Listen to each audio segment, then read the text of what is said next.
And I want you to be very honest with us. Okay. Do you see Poland, as your long-term home? Or you probably, would want to leave, maybe sometimes in the future?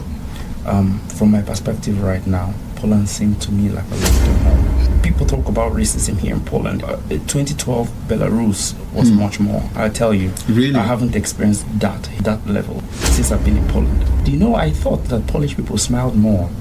Make it clear, they don't smile here in Poland. Yeah, in Poland. The first time I was in Denmark, people were smiling and waving. Like this. They do this. Of course. The only time I see this is in Africa. Indeed, I get it that people don't smile in this part of the world. And of course, I understand the historic context of it. Okay. They've really been through a lot of things. But we have to open up our minds very much to integrate. Very much. Integration is not just when the locals accept you. It's when you accept locals and people from other places. Two old guys came around. One of them had the courage to come and ask me that, do I know the best banana here? Naive me. Yeah. Yes, of course. Can you help me, please? So I helped him. My Russian was getting better then. I helped him get a lot, and I put for myself. And I'm going to the casa. I saw the older guy, the old man, going to meet another old man, laughing and saying, "I told you, you would know it." I was at the casa, then understood this guy just played me. And the calmness was more relational to me than the chaos I would have found in the UK, for example. No offense to those in the UK, What advice would you give to foreigners who are finding it difficult to settle down in Poland?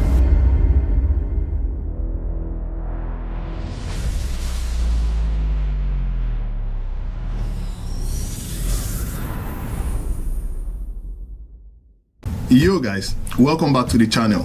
It's your boy Abisola, aka Bakot of Poland. Today I have a special guest with me, someone who has lived, abroad, not just one country, but many countries. Someone with experience, when it comes to raising multicultural, family. Someone who has studied medicine, and is inspiring we other Africans here in Poland, and of course, all over Europe. Welcome with me, an honorable man, a pastor, Mr. Precious, and Noshiri. Hi, Bakot. It's good to have you, my brother. Good to have you, my brother. Thank you so much. How has it been for you in Poland? Well, it's been good. I would say that this place has a found favor here. Nice. One of those, as I would say, here is now home for us. Let's start from the beginning. Okay. Who is Precious? I mean, before Belarus, before even, leaving the shores of Nigeria. Yes. Who is Precious? I'm one of the children in a family of 4. Okay. I have an older sister who is a medical doctor, a practitioner in Belarus, in Nigeria right now. I have 2 younger brothers. Okay. One is also a medical doctor, and the other one is an accountant. He is in Nigeria, but the immediate younger one is here with me in Poland. Both of us are currently working in clinical research, clinical trials. Well, growing up, I've been a very extroverted person. Now I will consider myself an ambivert, but I was very extroverted. I was the guy they said that talked too much. I thought I was going to be doing something along the lines of journalism or politics. In fact, I remember telling my mom that I was going to do politics, and they told me, you don't pay my school fees. As you know, it's where we come from, Nigeria. You are either a lawyer, a doctor, an engineer, or you don't exist. That's right. Yeah. And when we were children, we were given 2 books. Think Big and Gifted Hands by a man called Ben Carson, a black guy from the United States. The first guy to successfully operate Siamese twins conjoined in the brain, in the head, and do it, and both of them survived. Successfully. So all of us wanted to be Ben Carson, a surgeon. If you had given me a book on Superman, I would have wanted to be Superman.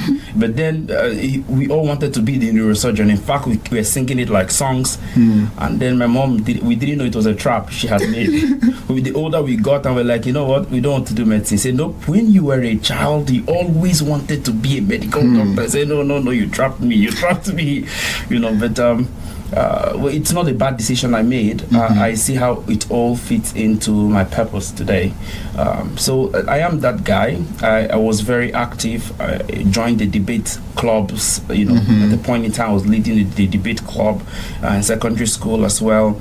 I found myself very much active. I wasn't the most studious person in secondary school or primary school. In fact, I will tell you the truth that when they will pay for a lesson teacher to come and teach me. Sometimes the lesson teacher, especially further mathematics, will teach me what he would show the next day in school. Wow. But I will still feel it. I was a prayer point at that point in time. But what was the cost? What do you think was the cost at that moment?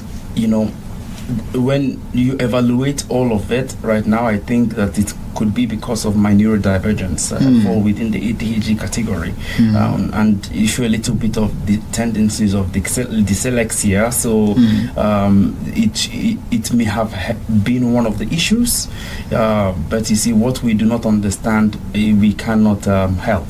That's true. And so that must have been the reason, or some of the reasons why. But you see, we do not, where we come from, we do not give any excuses. That's right. We press on and push on. And so it scared me when I was going to medical school, because I was the guy that was going to be distracted. When they gave me homework to do, I would be in the other room, listening by the door, watching Super Story. That's a popular soap opera. And then, they were watching it in the living room, and I'll be they will send me to do homework, because all my siblings have finished theirs except me. So I would be at the door listening to it, and then using my brain to be painting the pictures of what is going on. So I was easily distracted. So it was not the best. I really did go through a lot of changes in med school that really helped shape me today. So this is precious. Before all the travels. All the trips. So what inspired you to study medicine, and how did Belarus, come into play? When we had decided, or when it was me decided that I was going to study medicine either ways. My elder sister is a doctor, so of course my mom had thought to become a mother of all children doctors. Mama doctor. Mama doctor. But was she in the medical area? No, my mom was a diplomat. Wow.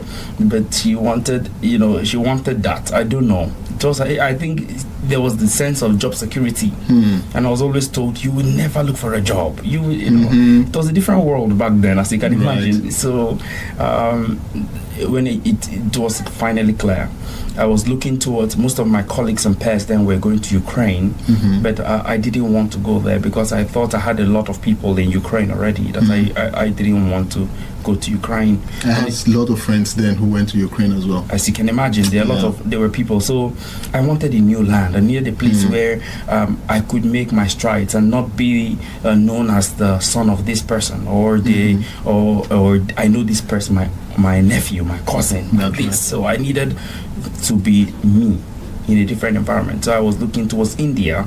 I was looking towards China. As at the time, the two places I was looking into. Fortunately, I didn't get in, as at the time I was always coming in when admission had closed. I had a family relative that told us about Belarus, as at the time my parents were already looking into the UK. But then Belarus came up, and something inside of me said, this is where I belong. And I told them, everyone said, are you crazy? Former communist country, do you know that they are racist and all of those stuff? But that was where my heart belonged.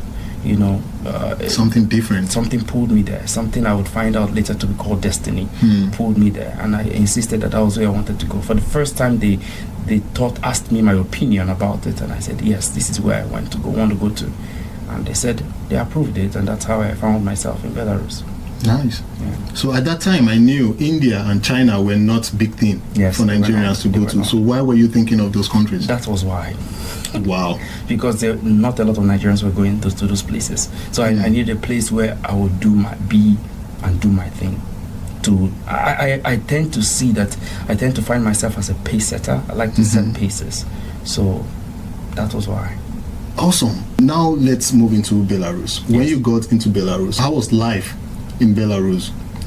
what were the challenges you faced, while in Belarus? Well, I came into Belarus 2012 in a city then called Grodno. It's 2012. Yes, it's like the cultural capital. I came to Belarus from Mozambique. Wow. So you went to Mozambique? Yes. For what? My mom had a posting. Okay. Mozambique, so she was at the Nigerian embassy. And so I was there. And so from there, I came directly to Belarus. And when I got there in that city called Grodno, beautiful city, really beautiful city, very historic. But not as much Africans were there at the time. So as you can imagine, you're walking on the street, people looking at you, but I have always found myself to make the best of situations. So instead of looking at it from the point of they are looking bad at me, I felt special. I felt special. I felt, cool. Yeah. So I'm not a narcissist, I promise you. But I felt cool. They are looking at cool guy. Of course, you would still find those people that will make some racial comments, racial slurs. I've been called racial slurs a couple of times, but there were those people who were, they wanted to imitate, thought I was a gangster because of some gangster movies. I thought I was from New York, and all of that. Yeah. So that was the feel then. It was something we were getting used to, and they themselves were getting used to at the time. Nice. So you basically enjoyed your stay in Belarus? Yes, especially the later part of it. It took me a while to get used to, but not as long as maybe someone that came directly from home. So because I had been in environments where I was either the only foreigner or a mix of foreigners, so being in that environment wasn't so different for me. I already had anticipation that not everyone will understand who I am and how I am. But overall, Belarus really has a sweet place in my heart. Yes. So what was the biggest lesson you took from Belarus? Learn the language, eat the food. Wow. So you speak the language? Yes, I speak Russian. Wow. Most of the people there speak Russian. In fact, the younger population, fewer of them speak Belarusian right now. But I learned a little bit of Belarusian, especially I have to say I love you. One of the first things you learned to learn. You have to be a Wow. So I learned a little bit of that, but then I discovered that when you begin to eat the food and speak the language in any country, especially here in the Slavic nations, a new world opens to you. I'm going to give you an example. I was, of course, people talk about racism here in Poland. 2012, Belarus was much more. I tell you, really? I haven't experienced that since that level since I've been in Poland. But then because I've been beaten before, Really on the streets? Yeah, I've been beaten on the street by a group of boys. Wow. And then when I was there, at the point in time, in fact, some people throwing stuff at you and making some gestures of a nape and all of that. In fact, I remember very, very vividly. I went to the shop. There's a shop there we call Yevropt. Okay. It's like the Bedronka of Poland, Not so Żabka. It's not Żabka, it's Bedronka. It's like the cheap supermarket, So we went there. I went to go buy stuff, and then I was at the fruit section. Two old guys came around. One of them had the courage to come and ask me that, do I know the best banana here? Yeah. Okay. Naive me. Yeah. Yes, of course. Can you help me, please? So I helped him. My Russian was getting better then. I helped him get a lot, and I put for myself. And I'm going to the casa. I saw the older guy, the old man, going to meet another old man, laughing and saying, "I told you he would know it."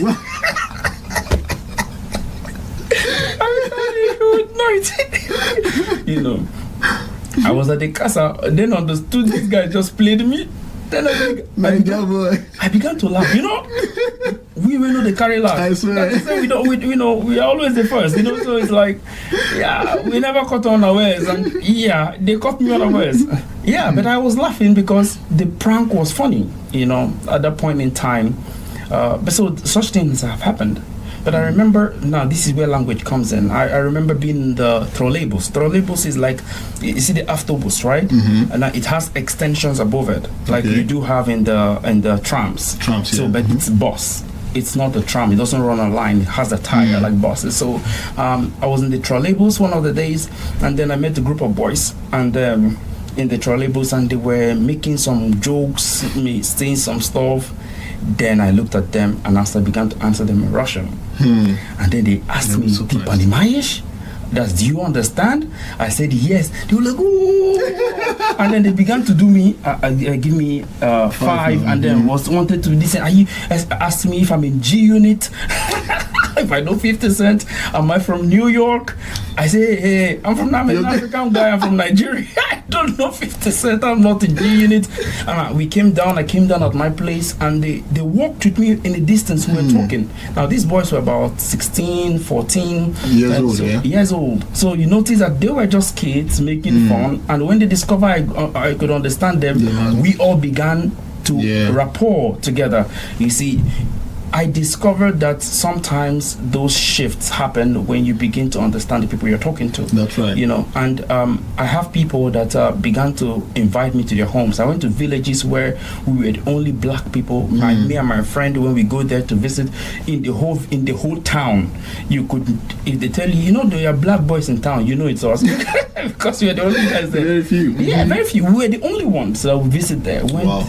Deep into some city villages like that. Sometimes it was to visit people, sometimes it was for mission, you know. But when we went there, we could understand. We had families who welcome us, have us. It was because we could speak the language. One interesting one was we visited someone, and a friend of ours, she invited us to stay, spend the whole summer with her family. We got there. That's why I have pictures of the mom teaching us how to make apple cake. Wow. And all of that. Yeah. I like how you document, you know, the journey. The journey, yeah. It's very, very important. Very important. Yeah. So we're making apple cake and all of that. The dad was so excited about us, and before you know it, he came and told us to call him Papa. Apparently he had gone to tell his neighbors that when he went to Africa, he, as a military man, he got someone pregnant. Okay. And we are his kids that came back to look for him. So I have a picture at home. I have still a picture. He printed it from the regular printer, like A4 printer. Yeah. You know, where you call a Papa. And this is my name, my friend's name, and his name there. You know, so it's for him. You can imagine now. This is an old man that doesn't live in a city where there are no blacks. So you understand that there's no racial thing in his bone. But if I didn't speak the language, that frustration, all of that, exactly, and that miscommunication can come up in such a way whereby it will end up being it's just because of how I look. You get my point. So when I began to eat the food, when I began to speak the language, a new horizon was open to me completely. Wow. This is my biggest lesson in Belarus. Biggest. I had accesses to places most of the average people didn't. Wow. Myself, of course, and some of my friends, and that didn't, because we could communicate in the local language. Yes. So at what moments did you think of, you know, leaving Belarus to Poland? You know, it was towards the end of my stay. So I'd been in Belarus for over 7 years, completed my medical degree, started the what we will call Nigerian housemanship. I didn't complete it though, because I didn't have permanent residency, and some privileges weren't available. Okay. And so it was obvious that my job in Belarus was done. If it came to education, I've had it. If it came to the spiritual part of it, I had done my job. Transition, there were people already doing what they needed to do. So my job was done. So the question was, where next? I go back home to follow the general routine, or somewhere else? And I didn't feel the push back home. And really, I didn't think much was waiting for me, as at the time. I just lost my mom. So I began to look into areas. 7 years. That was 2020 or 2019. 2019. Sorry. Yes. That's 6 years ago now. You know, 2019, and so I began to look into other places. A friend of mine was studying in Belarus now, in Poland now. He's in Germany. Invited me here. He told me to come. He told me about the school here and all of that. So I applied for a postgraduate here. So I used a postgraduate, actually an MA in finance. I came here I did a second degree. I completed it here, of course. And initially, I was still thinking that maybe I'll go to the UK. You know, I was in fact discussing with the person that would end up being my wife as at the time that we would like to go to the UK, and that was the plan. But along the way, we felt this is home. You know, I evaluated also the culture around family, and I noticed I could raise children here. You know, and the calmness was more relational to me than the chaos I would have found in the UK, for example. No offense to those in the UK, you know. So, but I saw the calmness here, and I evaluated the whole family value and the culture around family here, and it seemed to resonate with my own personal tradition. You know. So that was how we decided to stay here in Poland. Nice. I mean, you know, in Poland, it's a very big thing, right? When it comes to family culture and stuff like that. Absolutely. So I think that actually has made more people stay back in Poland, you know, than you could expect. Absolutely. Awesome. It is built around that. Nice. So let's go back. Like, this is a thing that fascinates, you know, most people. Right? You have a wife who is an Indian. Right? Can you walk us through that journey, how you guys met? So, okay. I'll leave some details out. I promise. That's fine. Absolutely. Just but funny thing, it was in a phase of my life where it was in a chaotic phase. Her sister used to be part of the team that organizes the Indian community thing. I was leading the international students in the medical faculty, in the medical school. So the Faculty of International Students. I was the lead for almost the whole 6 years I was there. I was in school. So the sister was part of the organizing team. So according to her, every time precious, you know what I mean? So to clarify that was in Belarus, That was in Belarus. Nice. That was in Belarus. But then she didn't know who I was at that point in time. But on our graduation was the first time I actually spoke with her.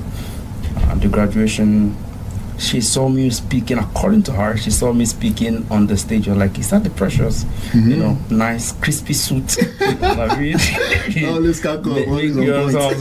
sure that, you know, you never cut on fresh. You know, right. And then I saw her, you know, also where she was, you know, and suddenly I said, a friend of mine was with her. I decided I was going to go join them. You know, but it was not for my friend I was going for. You know why you were doing that. I was going for her, so I went there and joined them and took a photo together. And so I tracked her in the party that we had after the event. And so I just saw her and I went to meet her. I said, hey, would you like to dance with me? Yeah. I used to be much bolder. Perfect gentleman. You know, So I asked her, would you like to dance with me? And the sister said, that's my sister. I said, really? I didn't believe it. I said, really? I said, yes. I said, okay, that's nice. It's even better, you know. And then I asked her again, would you like to dance with me?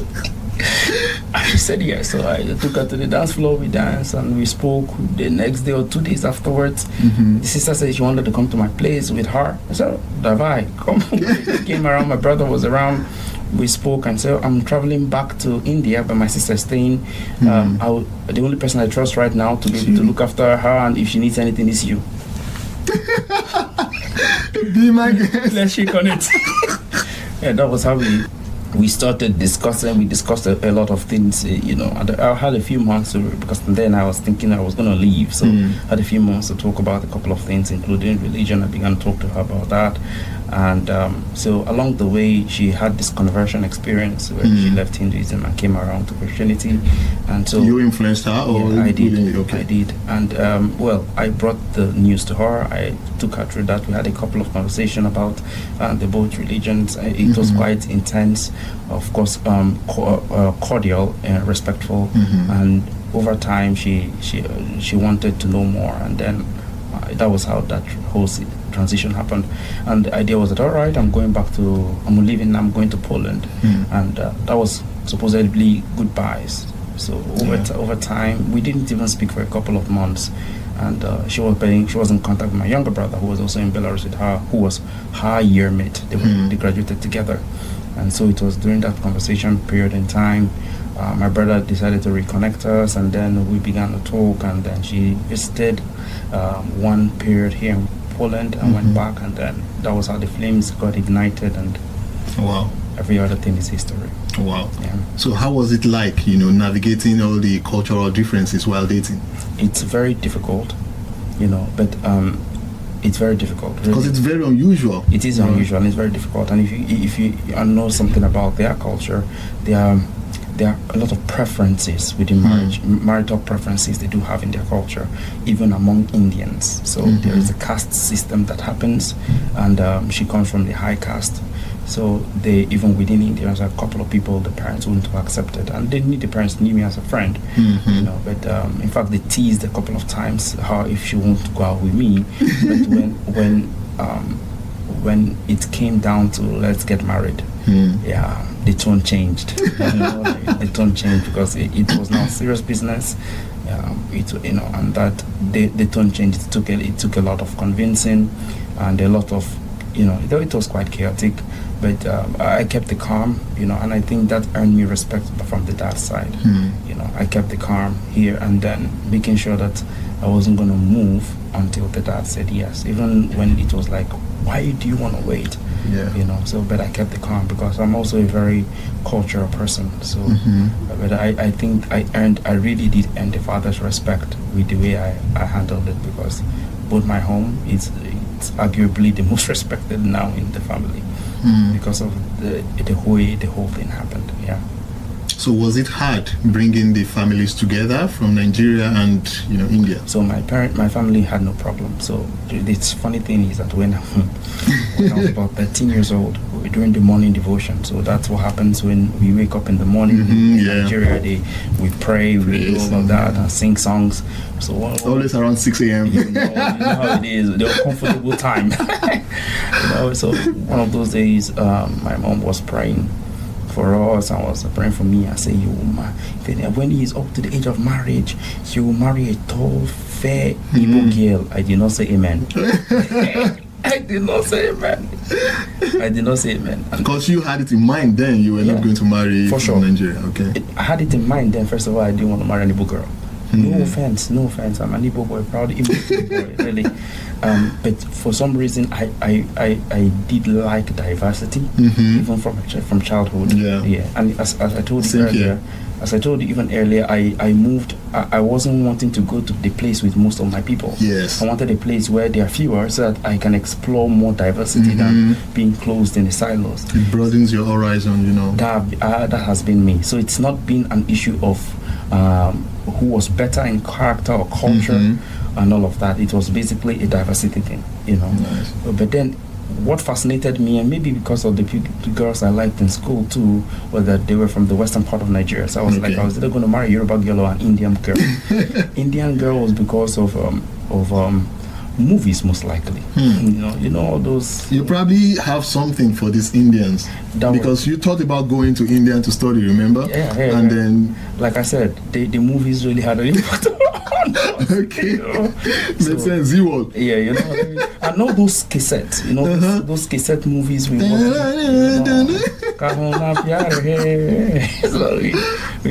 We watched all those movies. The Burning Train. You see that? Those such movies. So when I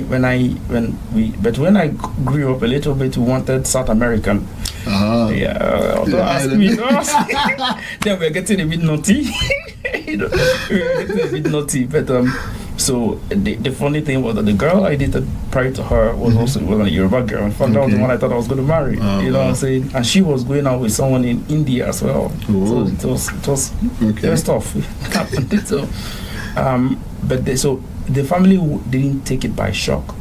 And I started very early to think about family building, marriage, and all of those questions because I wanted to establish something. So I read a lot of books and I started making preparation. In fact, I started having conversation like, if a family was going to come to visit me, this is even from teenage age, that you're going to only stay this length of time. You're not going to stay a year. You get my point, because I don't want you to influence this. I don't want you to begin to say. I began to make some statements very early. Even before you met your wife? Even before I met my wife. Wow. And the reason was because I had to make it clear to people at home, this is who I am, so that when anyone comes into my life, you would not say, they changed your brother. Yes. You know what I mean? You set the boundaries I set right it very, early enough. very early. Wow. Very early. I remember my mom once saying, you know what, I'm going to spend 4 months in your house, 4 months in your sister's house, 4 months in your brother's house, 4 months in your brother's house. That's already the whole year. The whole year. I say, hey.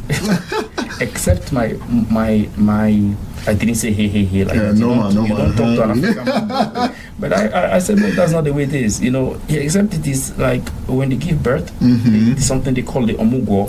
Yeah, they come to stay with the child. Except that, if it is just visit, 2 weeks. 2 weeks. 2 weeks. I said, if it is 1 month, it's because my wife wanted to stay 1 month.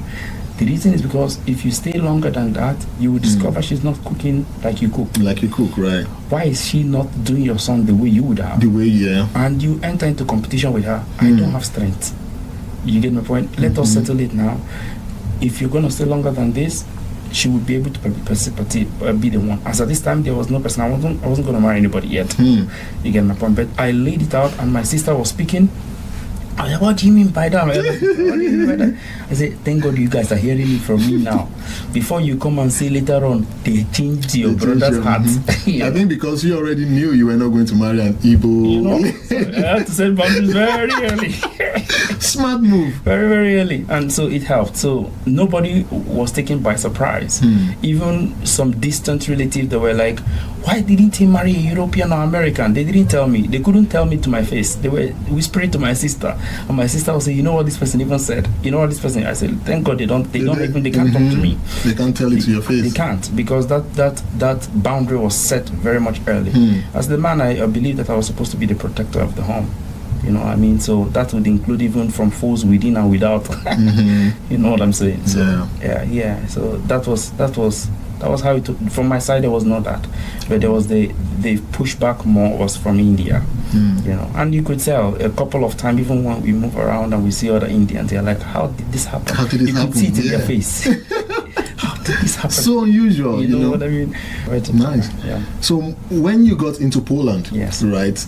Now I'm talking about you alone, yes, and then you're going to tell us about when you actually, you know, when your wife moved, you know, with you, right? What were the cultural shock, you know, in Poland? What was it like? For me, it was a bit positive.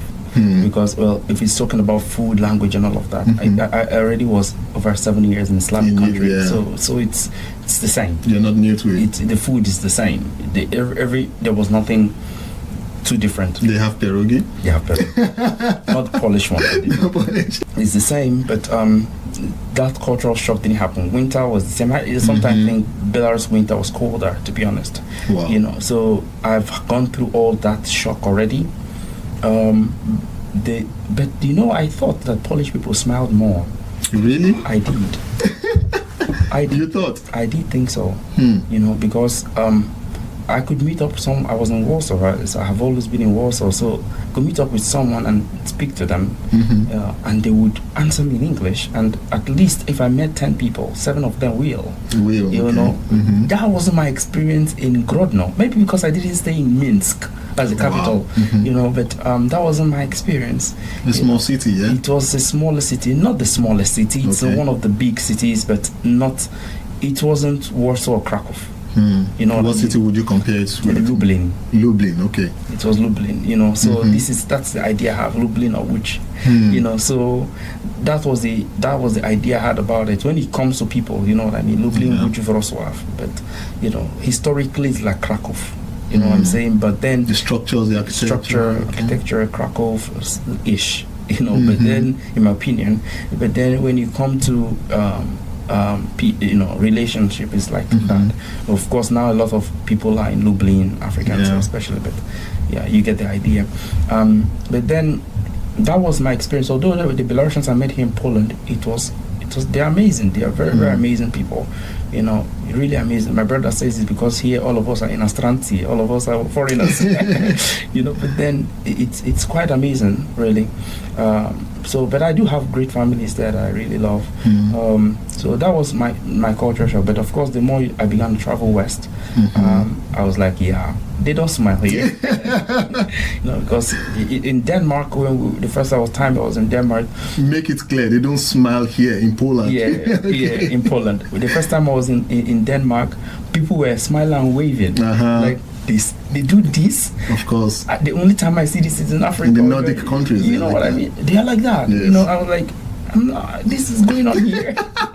So I know the life entirely. Yeah, you know. So the more I went west, the more I felt cool. So what's going on west, west, not northwest? You're gonna feel all right. Indeed, I get it that people don't smile in this part of the world, and of course, I understand the historic context of it. Okay. You know, they've really been through a lot of things, but when I came, the shock was not as traumatic it may have been to someone, let's say, coming from the North America, South America, or Africa directly. I didn't feel that. Yeah. So what helped you, to settle down, comfortably in Poland? Community, work. Community. And work. Well, community. At the office, I made community. Community. So how do you come about these communities? How do you meet them? Quick one for foreigners in Poland. Are you trying to legalize your stay or work here? You should know about kartapobytu.pl. It is the first online platform in Poland that guides you step by step through the entire resident permit process. Everything happens online in a language you understand. No guessing, no unnecessary office visits.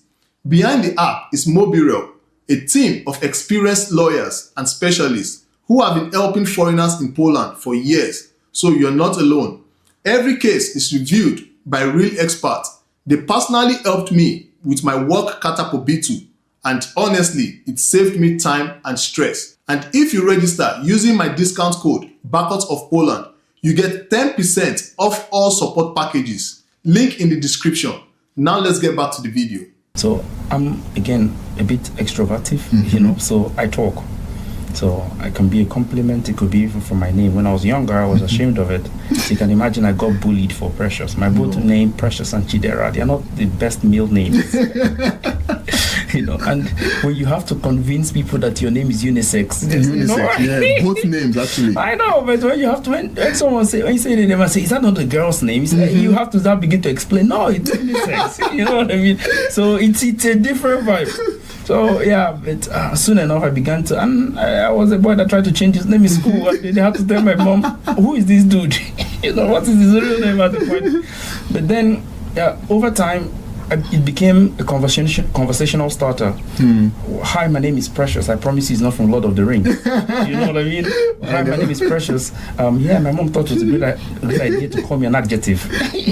And then suddenly it was a conversational starter for people. And then I discovered people got to remember Precious because it was not the most common name for those people around this area. So it was the opening for some of those conversations, some of those friendship. I tried to keep them as much as I could, keep them along. And so I was open to join things, if it was both religious and non-religious things. I'm very much open-minded. So that really helped me in the community. And again, I did not isolate myself from locals. Very important. Yeah, locals has helped me here in all the organizations I've started.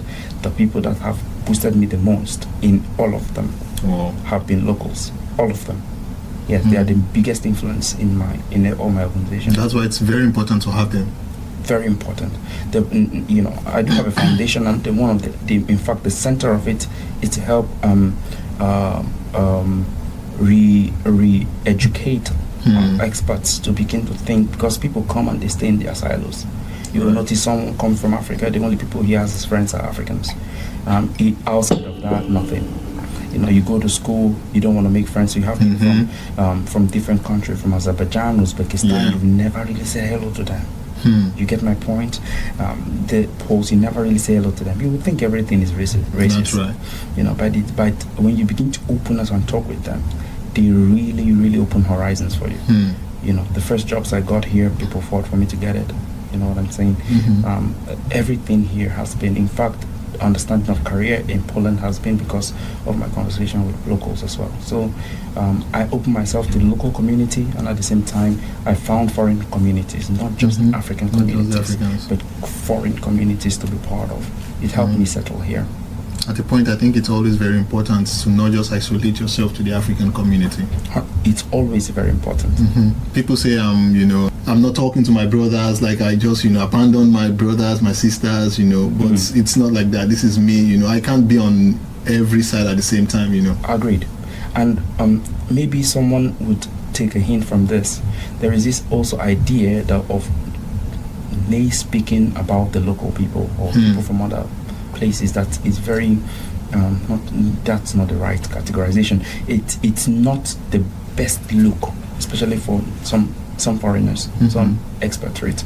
There's already this sum up that's happened sometimes when you're talking with someone from that doesn't look like that's not from your part of the world. Yeah. You already assumed they are something and they're not. That is a stereotype that is casted on us sometimes. It's just coming from a different person. I agree. But we have to open up our minds very much to integrate. Very much. Integration is not just when the locals accept you. It's when you accept the locals and people from other places. I spent a long time with Turkish people and people from Azerbaijan, people from Bakot. I remember spending a lot of time here with them, speaking with them, especially during my master's days here. They're the ones that help. I did have a background in finance, medical doctor. And these guys are people that did finance in their bachelors. Yeah. So they're the ones that put me through. In fact, they're the ones that put me through school. For real. They're the ones I did homework with, did my projects with. None of the people I did projects with were Africans. They were from Azerbaijan or Turkey or Uzbekistan. Wow. We would share and talk, and it was fascinating to them. And when they knew I spoke Russian, it was woo, Yeah. So it was fascinating to them and all of that. So when we open up to the local community, to the people around us, it has a way of doing things, especially if we want to import this into this mindset and way of behavior into our own part. That's true. I'll give you an example, if you'd allow. I did give I do rent my car out, sometimes, and of course it's been sold now, but I did used to rent it out. And when I rented it out to people, especially those from Uzbekistan, I always know how it will come back. Clean. Clean. In fact, the first time the dashboard cam was bought by an Uzbekistan driver, they will only buy stuff and put in the car because they're not going to drive in it except it looks like theirs. That's right. You get my point? And that's something not synonymous with our people. I just don't want to say it. but that's true. But you get the point. Yeah, he's my brother, and then they go spoil car for you. That's the fact. He won't take money. But then the way they did it was in such a way that in fact, one of my drivers was like, always saying, I love you like my brother, I love you like my brother. When he was going back to Uzbekistan for it, he bought 2 watches for my son. Wow. To give you see the idea, but that shifts the way I behave. That's passive influence. Influenced by such thoughts, passively, such behavior passively. So it becomes a natural thing for you. Over time. But if I'm locked in a silos with only people that behave and think like me, soon enough I would only have the behavior and thoughts. So you go back and it's like, I thought you spent time abroad. Sometimes you don't know if you're worse off or better. You know what I'm saying? Yeah. But the reason here is cultural integration. If you allow me, I'll push it a little bit. Yeah, please go ahead. I want you to look at Africa as a continent. Right? Those countries that are beside this major sea, major water bodies, that you notice that interacted with people from other countries, their cultures are much more different. That's true. Than those that are landlocked. The countries that are usually landlocked, and especially when you go deeper into the landlocked countries, you discover they are more primitive in their previous cultural inclinations. That's you know what I'm saying? And even the thought pattern than when the more you go further toward the water bodies, or the major water bodies. Why is that? It's because of years of interaction, years of cross-cultural exchange. Chapati that is used in that people in East Africa eat, all the way East Africa eat, is not theirs. It's from Asia, Middle East and India. It's Middle East and India.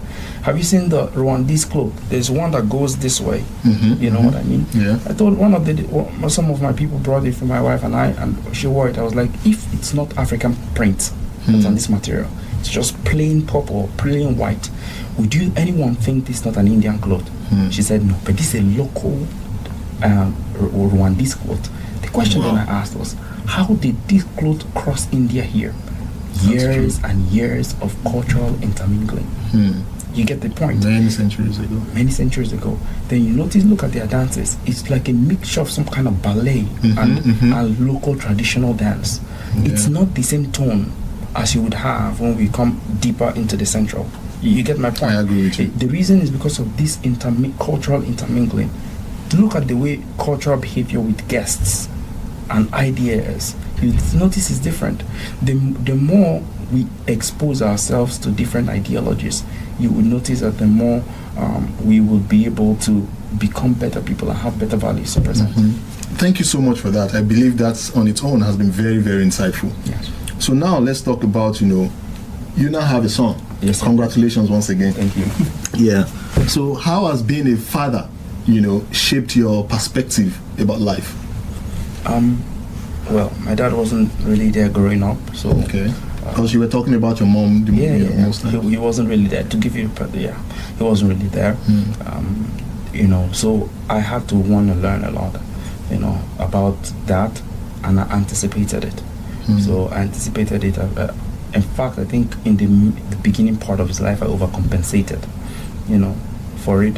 But then I would say that I did try to prepare as hard as I can. Of course, there's no point of perfect preparation, but good preparation is better than no preparation at all. And so I tried my best to do that. In the beginning phase, again, I overcompensated. At a point in time, I was like, all right, you've gotten it out of your system. The boy needs to see a man as his father. He needs to see a man that goes out, not always spending time with him. He needs to see the man go out, come back. So he can remember, as he's growing up, it will be ingrained in his mindset that men go out. To go out and come, yeah. They go out and come back. They have to go out, they have to work. They have to be, they have to have a fender mentality. So of course that separation anxiety happened to him, but it still does happen, because if he comes here, you notice that everyone else is non-existent, and even sometimes his mom is non-existent when he's around me. So he's purely my boy, you know what I'm saying? That is boy. Yeah, he's now leaning towards his mom slowly, So, but then, there was that part. But even before he came, I've always been considerate about that fact of him and his siblings being around in my decision making. That's what really majorly influenced my staying in Poland. Nice. So what has, raising a multicultural, multiracial child in Poland, like, how is it like? So, well, for me, why we chose Poland, for example, is because we're looking for ground zero. Okay. Not India, not Africa, not Nigeria.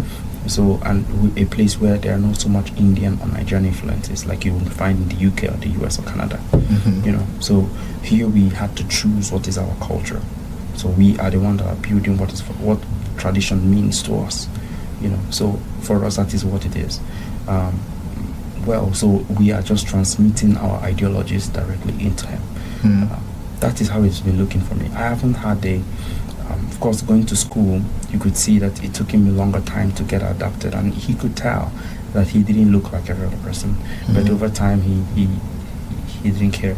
And you think he has adapted well? I think he has, But of course, it's more difficult for a child going to school, learn that speaks Polish, and I purposely did that, and going home to speak English, and sometimes being dished with local languages. You know what I mean? So they speak their language developmental is a bit slower than the one that learns only one language or speaks only one language. But because they don't have compartments for it, it is all, they're learning it all at once. So you could see that sometimes he's saying something in a language and you're trying to figure out, is he just blabbing or is he saying something? So it's all mixed up at the same time. So that is quite a challenge, but it is not one that is not unsurmountable for sure. Awesome. So this next question, I want you to be very honest with us. Okay. Do you see Poland, as your long-term home, or you probably, would want to leave, maybe sometimes in the future? From my perspective right now, Poland seems to me like a long-term home, as from where I am looking at things right now.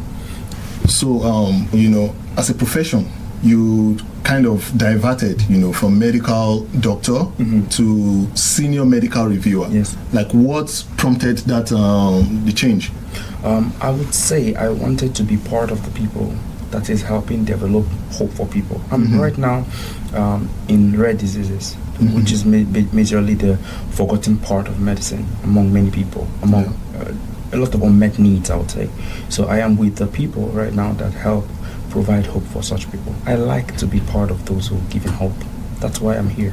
Awesome. So what has your, being a senior medical reviewer, what's, in like 15 seconds, what is your day-to-day role like, your day-to-day work?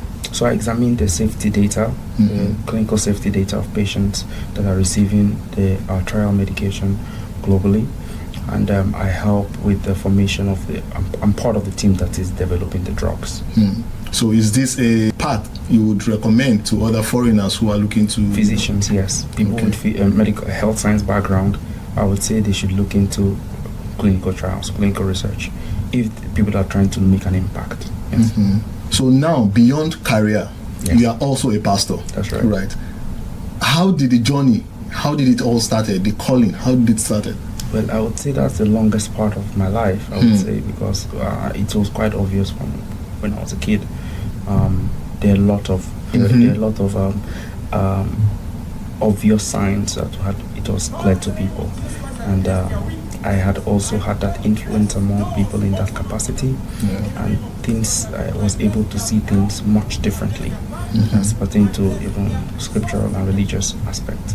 I discovered also I had the ability to defend the faith, not just from the spiritual part of it, but from the logical part. 2010, I would say, will be when the call became quite obvious to me, as this is what you're going to be doing, as well as the majority part of your life.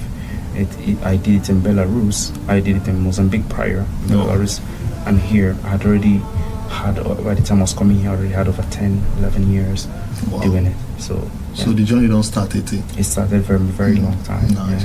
So what has been the most rewarding moment for you, since the ministry started? When I see people, I would say you should pick the name of the church where I pastor now. I founded a church called Kingdom Life. Kingdom Life. Yes, it has people from different countries. A lot of, in fact, Nigerians are the least populated there, I will tell you. Nice. So I don't know why. It could be that God, there are a couple of ministries that are really tending to the need from that part of the world, of course. But there are a lot of people from even locals and other places as well present. But then, what if you pick up someone from there and ask them that have been in the church for a year, and ask them what their Kingdom Life experience is, as we call it, by the time they finish talking, you would understand why I do it. I hear such news testimonies, I hear such transformations that really happen. People find their purpose. They really know God for themselves, not as something that was told them. They logically and spiritually feel what's going on there. It's beyond being a good person. It's all about, in fact, it has nothing to do with that. But then they have a personal real encounter. They understand how the personal love, it really hits them deep in there. And at the same time, they're able to find their purpose. And they get empowered to live it. Because to be able to fulfill purpose, you have to be empowered to fulfill it. So the core of what I do is to help people know God experientially, discover their purpose, and be bold enough to live it, and shine the light-giving life. That's exactly what you see. When I see this happen, it pushes me to do it again. We don't get paid for it. In fact, we invest into it. Yeah. I see, on your Instagram page, right, which I will be putting up, I see a lot of your following, being happy and being vocal about what they've experienced. And I see that you're doing a great job, when it comes to that. The Lord is really moving. Thank you. That's nice. right. So how is it easy, combining being a father, a husband, pastor, and profession? Easy is not the word. It's not easy. In fact, there's nothing like balance in it. I don't experience balance. There's nothing balanced about this life right now. Yeah, that's right. That's right. Life, no balance at all. So initially, you're looking for the middle ground, but there isn't. Yes. So I just gave up middle ground. I noticed that I was going to be stretched. So there is something I thought to myself in the first year: don't build the church, build people. That's right. If you build people, they will build it for you. So I have been investing in building people. If I keep doing what I'm doing, right now I see that if you observe that there are more people doing it with me, helping me build it, helping me invest into other people's life. The idea is that you come in, you catch it, you feel it, you really experience it, you transmit it to someone else. Yes, and it goes. And it goes. And there are more people now joining me to transmit it to other people. So the burden is not as much on me as it was 3 years ago, 2 years ago, and a year ago. So that quick replication is what I am doing. That's the discipleship system. We've been called to disciple people, not just raise churches, but to disciple people. And so that's been the core of what I do, to raise people. I'm a man raiser, so that's a great movement. Yeah, so that's the word, a movement. If you're static, you die. So it's a movement, and we that way, in that way, the burden can be shared. Of course, there are seasons that it was just me and my wife, and it was just me at the point. When she was 8 months pregnant, she was helping me carry seeds. Wow. You know what I mean? That season of experience. But now you see people are coming and helping, and gifts are coming in, and all of that stuff is because those people have been raised. And it's that multiplication process, replication process that would make it easier over time. Nice. But easy may not be the thing, but I would have to focus on different areas, of course. To balance it. Yes. Awesome. And the thing about balance is this: balance means over 100 or equal to 100. Yes. So sometimes one part of your life will be 80, another part will be 10. Will be 10. There are days that home has been 5, and I have to split 95 between the office and the church. In the church. You get my point? I get you. And there are days then church will be home will be 80. I have only 20 to give the rest. Yeah, 5. They just share. Yeah, they will just share it like that. So it's that knowing when something needs more attention at the time. So the shift in priorities. Yes. What message do you think people need the most? This season. When you say season, you mean this Christmas? Like like this period. Not just Christmas per se, but this period. Purpose. Exactly. It was Miles Moreau that said, when the purpose of a thing is not known, the abuse of it is inevitable. That's right. We have subjected ourselves to abuse. We have allowed others to abuse us. And the reason is because we really do not know who we are and why we are here. So I'm very big on helping people find purpose. In fact, it's going to make you live a light-giving life. What does that really mean? It means that everything dark memories, dark parts, dark experiences in your life, they begin to vanish. And when you step into a place, people experience hope. Light is hope. Yeah. But no one that is purposeless can bring hope to any place. That's true. In fact, lack of purpose is lack of hope, and lack of hope means lack of life. People die because they lack hope. And anywhere you see hope dies is because purpose is no more there. It's no more there. So I'm very big, and in fact, anyone listening to me right now, I don't know the age or the era you are, especially I think most of us will be within the Gen Z and millennial era. There is no better time to find purpose than yesterday. The next best time is today. Find purpose now. What on earth are you doing here? If you'd allow, on my page, you would see some of the, I laid out certain steps there, or even on my Instagram. We'll put it out. Yes, and where a person can practically follow to discover what on earth am I doing here, so that you can not just have hope for yourself, you can become hope for others. People don't feel this. The word fulfill means to be fully filled. And feel, yeah. You get my point? And okay. the funny thing about that is that we cannot really live a fulfilled life except we fully fill our communities. That is impact. And we empty ourselves completely. That is the only true way for us to get filled in our soul. And you cannot empty yourself if you don't know what you should be emptying on. That's true. The grave is the richest place on earth, according to a man. The reason is because it has potentials that are laid up there. More wealth are buried in the cemetery than in the Federal Reserve Bank of any country. That's at true. all. So it is my biggest message now for our generation, for our time, is know what on earth you're doing here. A lot of people don't know what they're doing here. So they either make their work, their office, their job, their purpose. They make something else their purpose, and they feel that emptiness happening. That's true. Emptiness is because nothing is filling it. It's still empty. So you need it fully filled. And you can only get it fully filled when you're working in purpose. Awesome. Thank you for that inspiration. I'm sure that's very useful to everybody out there. So as we're about to wrap up, right, I want to ask you, like, What do you like the most, like living in Poland? I like the fact of the way people behave with regards to family here, like the family orientation here. Again, that is the thing for me.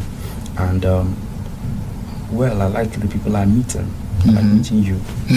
You know what I mean? Same here, man. Poland is a very growing economy. I think in the next 10 years it will be the biggest competitor in Europe. So that's right. It has potential, and I like being in an environment that is I like to be evolving. I like to be part of the history making of an environment. So I like being in a place where history is being made. Awesome. That's nice. So what advice would you give to foreigners who are finding it difficult to settle down in Poland? Open your horizon. I would ask you to leave the box, leave your silos, leave the common place you're used to. And I don't hear. Go and make friends with people that don't look like you, that don't speak your language. If you're looking for only people that speak your language, you'll be trapped. And go out of your comfort zone in that capacity. Go and make friends now. Go for conferences. Be part of, if you're in the office, be part of what's going on in that office. There are some employee support groups that are in some companies. Make sure you are visible.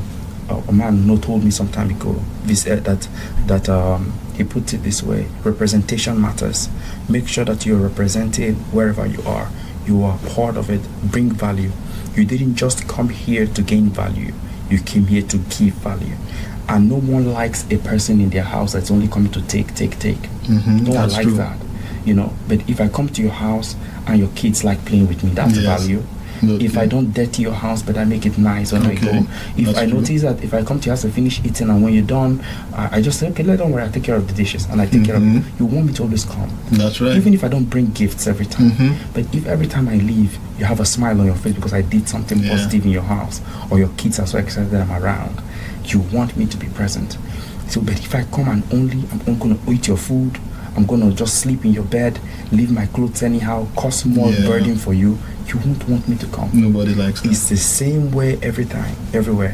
When you begin to give value to the people want you. Do you know that the unit for measuring value is cost? Cost.